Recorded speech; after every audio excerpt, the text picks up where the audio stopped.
नमस्कार दोस्तों, आप सभी का एक बार फिर से स्वागत है मेरे इस चैनल पे, जहां आप एनवीएस टीजीटी विजुअल आर्ट यानी दृश्य कला की तैयारी कर रहे हैं। पिछले अध्याय में हमने बौद्ध, जैन एवं हिंदू कला के क्वेश्चन नंबर 1 से लेकर क्वेश्चन नंबर 48 तक देखा था। आज 49 से हम स्टार्ट करने वाले हैं, 49 से लेकर 95 तक। तो आप बने रहिए और अपनी तैयारी करते रहिए। मुझे पूरा उम्मीद है कि आप अच्छी तरह से तैयारी कर रहे होंगे। तो चलिए आज की लेसन की ओर बढ़ते हैं। तो आज का ये पहला क्वेश्चन नंबर 49, सांची के तोरण द्वार पर कितनी बडेरियां हैं? 2, 3, 4 या इनमें से कोई नहीं? तो इसका राइट आंसर हो जाएगा ऑप्शन नंबर 2, 3 बडेरिया। तो सांची के तोरण द्वार पर कितने बडेरियां हैं? तो इसका राइट आंसर हो जाएगा ऑप्शन नंबर 2, 3। नेक्स्ट क्वेश्चन की ओर बढ़ते हैं। क्वेश्चन नंबर 50, सांची की शुंगकालीन कला किसके समान है जो पाषाण पर उकेरी गई है, मतलब पत्थर पर उकेरी गई है? तो इसका ऑप्शन है अजंता के समान, प्रागैतिहासिक कला के समान, लोक कला के समान या उपरोक्त में से कोई नहीं। तो इसका राइट आंसर हो जाएगा ऑप्शन नंबर 3, लोक कला के समान।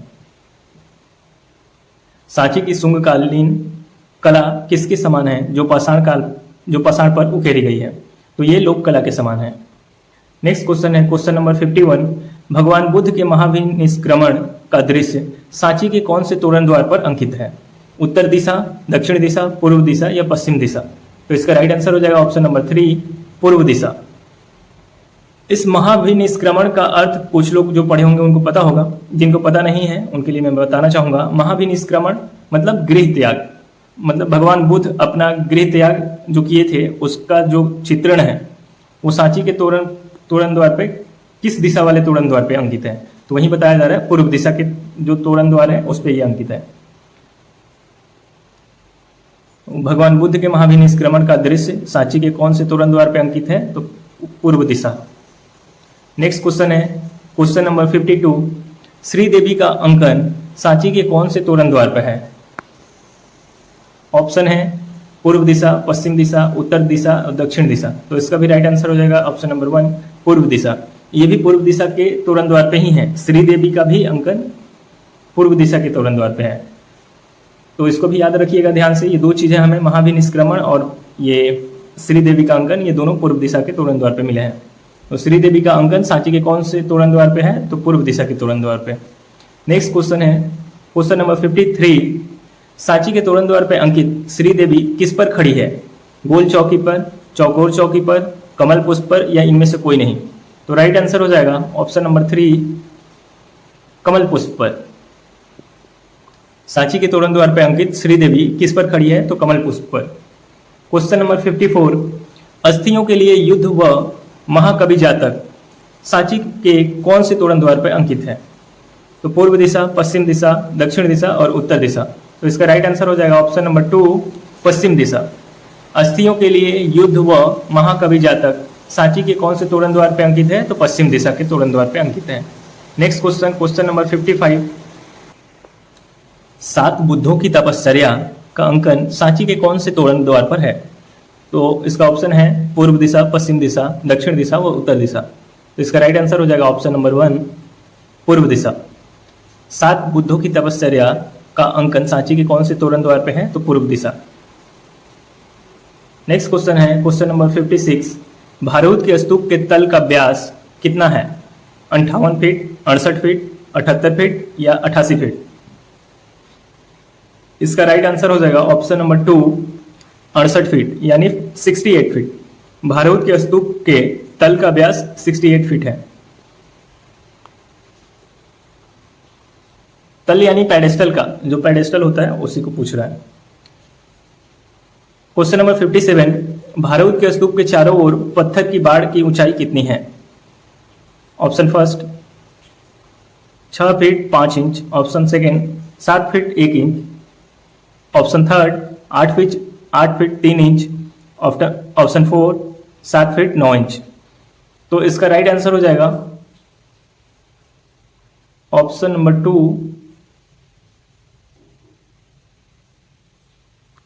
7 फीट 1 इंच।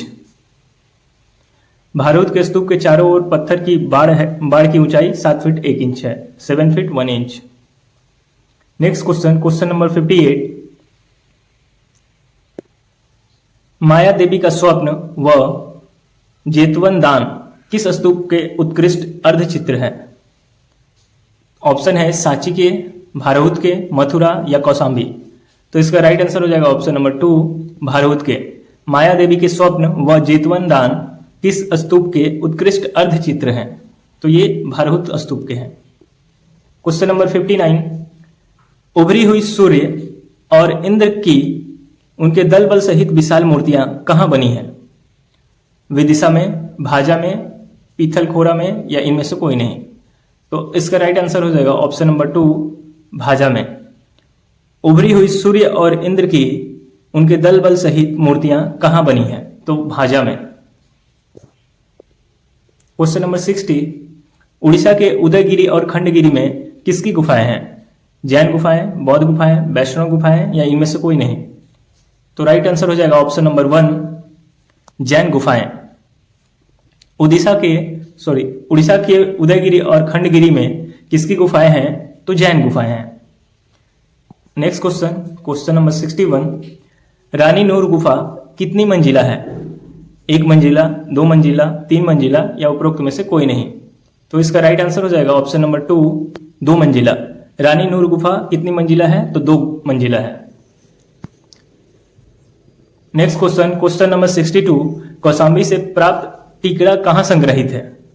राष्ट्रीय संग्रहालय नई दिल्ली, भारत कला भवन काशी, मथुरा संग्रहालय या इनमें से कोई नहीं। तो इसका राइट आंसर हो जाएगा ऑप्शन नंबर 2, भारत कला भवन काशी। अच्छा, यहां ध्यान रखना, कला भवन अगर पूछा जाए, कला भवन तो भोपाल में है और भारत कला भवन तो ये काशी में है, और एक है विश्व भारती कला भवन, वो शांति निकेतन कोलकाता हो जाएगा। तो ये सब ध्यान रखने वाली पॉइंट है। फिर से अपने क्वेश्चन की ओर। कौशाम्बी से प्राप्त टिकड़ा कहां संग्रहित है? तो भारत कला भवन काशी में। Question number 63। वसवत्ता हरण की कथा कौशाम्बी किस काल की है? कौशाम्बी की किस काल की है? मौर्य काल, शुंग काल, गुप्त काल या कुषाण काल। तो इसका राइट आंसर हो जाएगा ऑप्शन नंबर 2, शुंग काल। वासवत्ता हरण की कथा कौशाम्बी किस काल की है? तो शुंग काल की है। Question number 64। इंडो ग्रीक कला का अन्य कौन सा नाम है? गंधार शैली, ग्रीको बुद्धिस्ट या इंडो हेलेनिस्टिक, ये सभी। तो इसका राइट आंसर हो जाएगा ऑप्शन नंबर 4, ये सभी नाम गंधार शैली को इंडो ग्रीक कला को रिप्रेजेंट करता है। या किसी एक नाम से पूछ दिया जाए कि गंधार शैली के और कौन से नाम है, तो ये सारे नाम उसमें आ जाएंगे। तो इंडो ग्रीक कला का अन्य कौन सा नाम है? तो गंधार शैली, ग्रीको बुद्धिस्ट और इंडो हेलेनिस्टिक। वैसे जनरली गंधार शैली के नाम से जाना जाता है, बट आप ये सारे नाम भी याद रखेंगे। नेक्स्ट क्वेश्चन की ओर बढ़ते हैं। Question number 65। शिव पार्वती मंदिर का निर्माण भूमरा नचना कुठारा में हुआ? मौर्य काल, गुप्त काल, शुंग काल या राजपूत काल। तो इसका राइट आंसर हो जाएगा ऑप्शन नंबर 2, गुप्त काल। शिव पार्वती मंदिर का निर्माण भूमरा नचना कुठार में हुआ गुप्त काल में। Next question, question number 66। अशोककालीन स्तंभों की औसत ऊंचाई क्या है? 10 से 15 फीट, 15 से 20 फीट, 25 से 50 फीट और 40 से 50 फीट। तो इसका एक औसत ऊंचाई है ऑप्शन नंबर 4, 40 से 50 फीट। अशोककालीन स्तंभों की औसत ऊंचाई क्या है? 40 से 50 feet. Next question, question number 67। Ashok के कौशाम्बी में स्थित प्रयाग स्तंभ लेख को किस मुगल शासक ने इलाहाबाद के किले में स्थापित कराया? अकबर, जहांगीर, शाहजहां, औरंगजेब। तो इसका राइट आंसर हो जाएगा ऑप्शन नंबर 1, अकबर ने।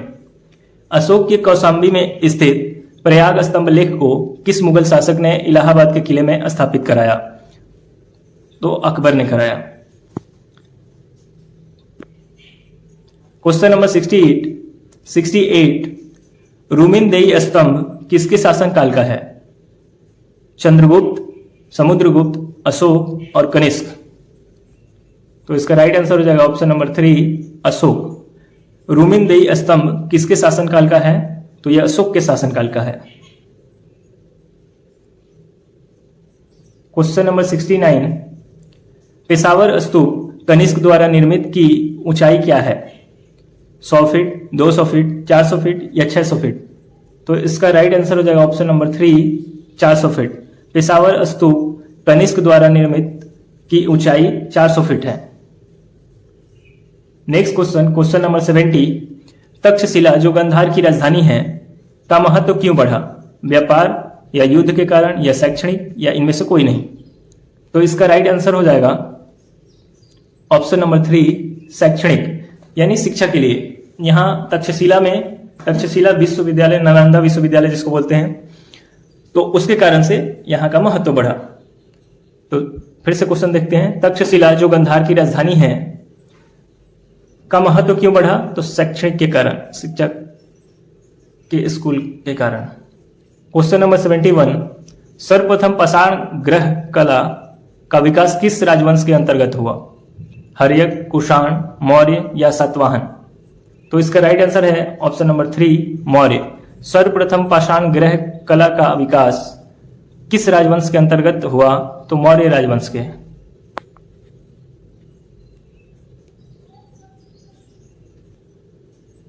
Next question, question number 72, Mathura शिल्पों को किससे बनाया?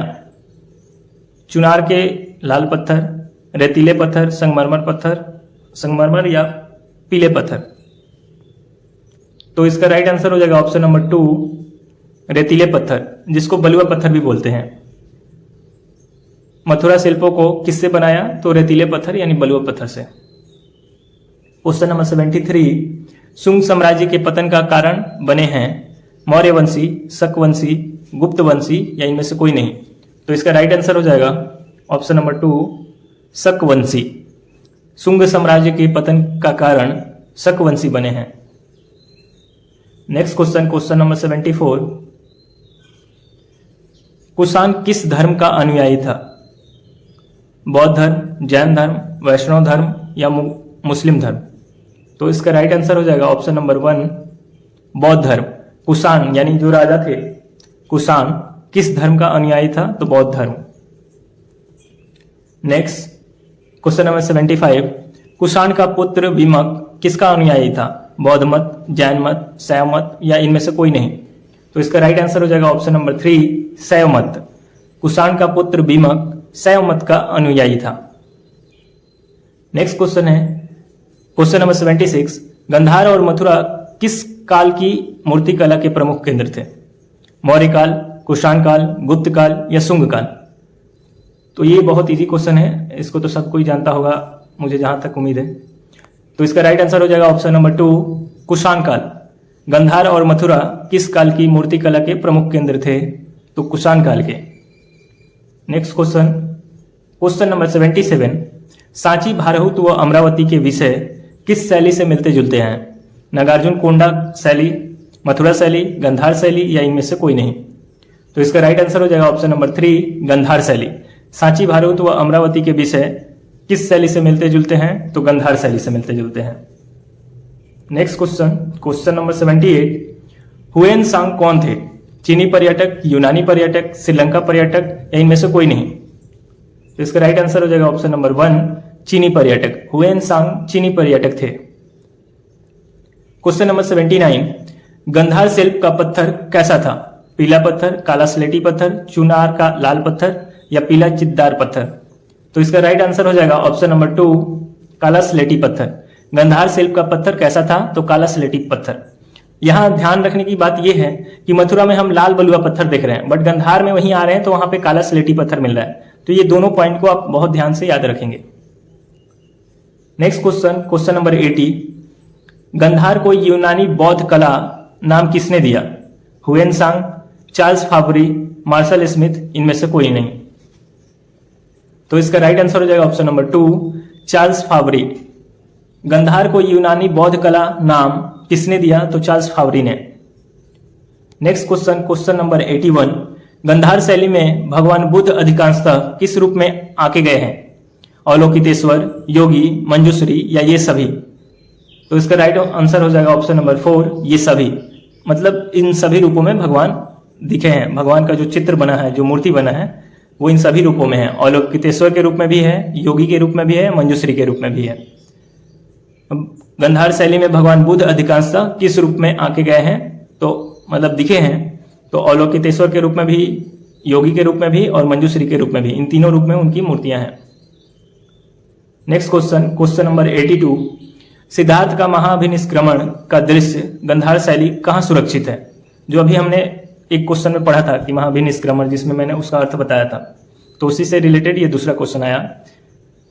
तो सिद्धार्थ का महाभिनिष्क्रमण का दृश्य गंधार शैली का जो है कहाँ सुरक्षित है? मथुरा संग्रहालय, कलकत्ता संग्रहालय, भारत कला भवन वाराणसी या राष्ट्रीय संग्रहालय दिल्ली? तो इसका राइट आंसर हो जाएगा ऑप्शन नंबर 2, कलकत्ता संग्रहालय। ये कहाँ है? कलकत्ता संग्रहालय में संग्रहित है। सिद्धार्थ का महाभिनिष्क्रमण का दृश्य कहाँ सुरक्षित है? तो कलकत्ता संग्रहालय। क्वेश्चन नंबर 83, गंधार तख्तेवाही की खुदाई में किसकी प्रतिमा मिली? अवलोकितेश्वर, कुबेर व हरिति या शिवलिंग या तपस्वी गौतम बुद्ध? तो इसका राइट आंसर हो जाएगा ऑप्शन नंबर 2,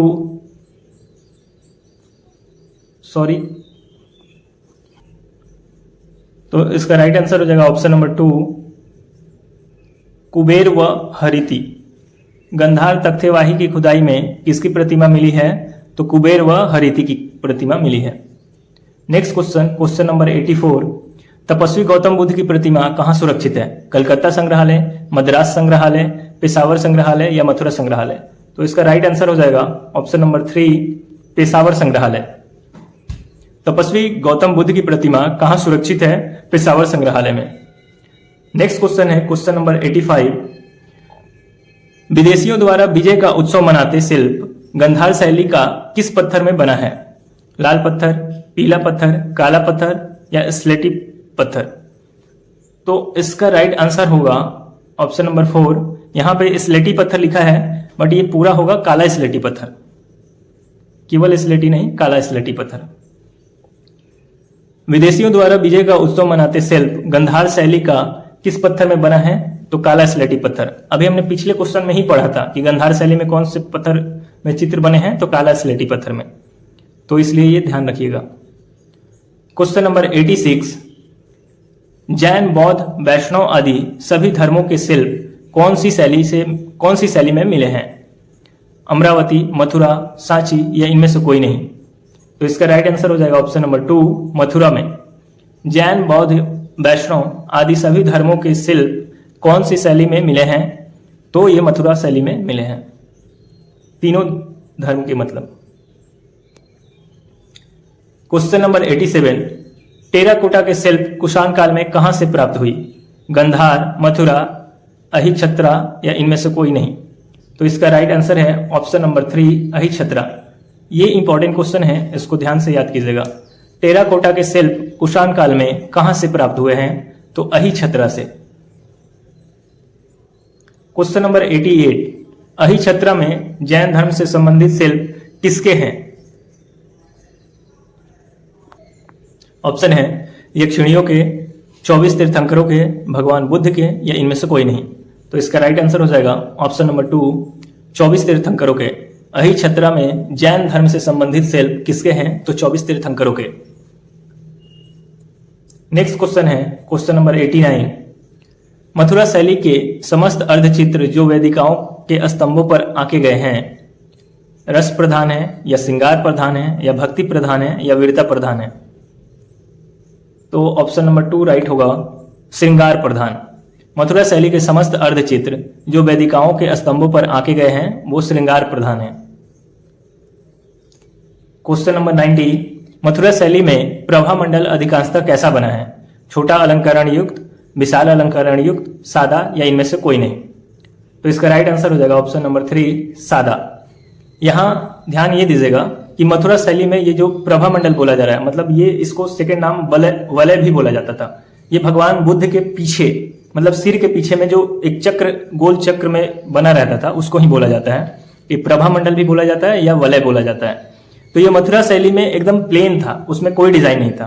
बट यही चीज गंधार शैली में वहीं जाके डेकोरेटिव हो गया, मतलब उसमें डिजाइन बना है। तो ये चीज ध्यान में रखिएगा, मथुरा शैली में पूछा जाए तो सादा है, और अगर गंधार शैली में पूछ दिया जाए तो वहां डेकोरेटिव है, मतलब वहां डिजाइन बना हुआ है वो वलय पे या प्रभा मंडल पे। Next question, question number 91, Bodhisattva Maitreya की मूर्ति कहाँ सुरक्षित है? कलकत्ता संग्रहालय, मथुरा संग्रहालय, मद्रास संग्रहालय या राष्ट्रीय संग्रहालय दिल्ली? तो इसका राइट आंसर हो जाएगा ऑप्शन नंबर 2, मथुरा संग्रहालय। बोधिसत्व मैत्रेय की मूर्ति कहाँ सुरक्षित है? मथुरा संग्रहालय में।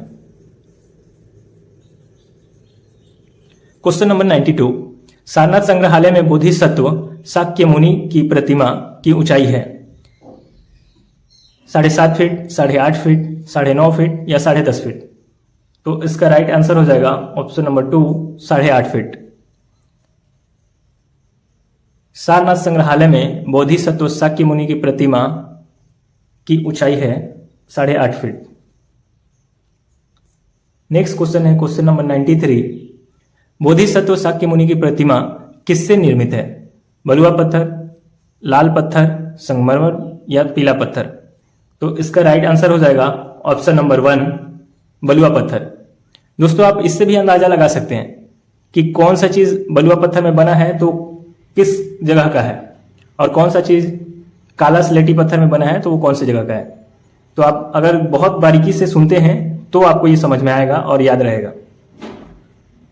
बोधिसत्व शाक्य मुनि की प्रतिमा किससे निर्मित है? बलुआ पत्थर से। Next question, question number 94, Mathura शैली की प्रसादिका की मूर्ति में प्रधानता है श्रृंगार की, वीरता की, शांत भाव की या वियोग की? तो इसका राइट आंसर हो जाएगा ऑप्शन नंबर 1, श्रृंगार की। मथुरा शैली की प्रसादिका की मूर्ति में प्रधानता है किसकी? श्रृंगार की। नेक्स्ट क्वेश्चन और आज का हमारा ये लास्ट क्वेश्चन, मथुरा शैली की प्रसादिका की मूर्ति किस शताब्दी की है? पहली और दूसरी शताब्दी, दूसरी और तीसरी शताब्दी, तीसरी और चौथी शताब्दी, चौथी और पांचवी शताब्दी? तो ये इसका राइट आंसर होगा ऑप्शन नंबर 1, ऑप्शन नंबर 1,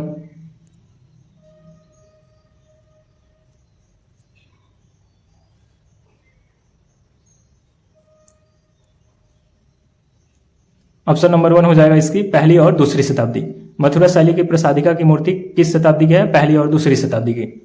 तो इसी के साथ आज का ये लगभग 95 क्वेश्चन हमने इस चैप्टर का कर लिया, और कल के क्लास में ये चैप्टर समाप्त हो जाएगा। तो हम कोशिश करेंगे इसके आगे से नेक्स्ट चैप्टर स्टार्ट करने का। तो आप लोग जुड़े, बहुत अधिक संख्या में जुड़े और जुड़कर अच्छे से तैयारी करें अपनी। सभी के लिए, सभी जो जुड़ रहे हैं या जो जुड़ चुके हैं उन सभी के लिए धन्यवाद, और कोशिश करें कि आप और से ज़्यादा लोगों को जोड़ें जिनसे उनकी पढ़ाई भी अच्छे तरीके से हो जाए। तो आज के लिए बस इतना ही, फिर मिलते हैं कल एक नए वीडियो के साथ। तब तक के लिए जय हिंद, जय भारत।